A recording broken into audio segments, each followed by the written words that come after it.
صلو علیہ وآلہ۔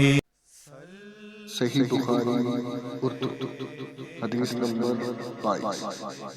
ہم سے اسماعیل نے یہ حدیث بیان کی۔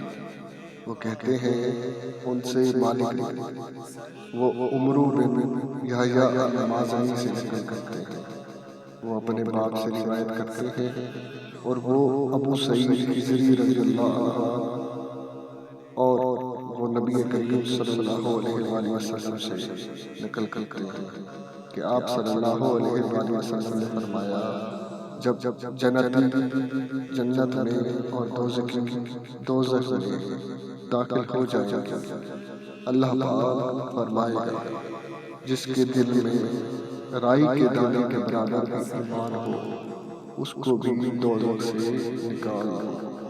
تب ایسے لوگ دوزخ سے نکال لیے جائیں گے اور وہ جل کر کوئلے کی طرح سیاہ ہو چکے ہوں گے، پھر زندگی کی نہر میں یا بارش کے پانی میں ڈالے جائیں گے۔ یہاں راوی کو شک ہو گیا کہ اوپر کے راوی نے کون سا لفظ استعمال کیا۔ اس وقت وہ دانے کی طرح اگ آئیں گے، جس طرح ندی کے کنارے دانے اگ آتے ہیں۔ کیا تم نے نہیں دیکھا دانہ زرتی مائل بیچ در بیچ نکلتا ہے،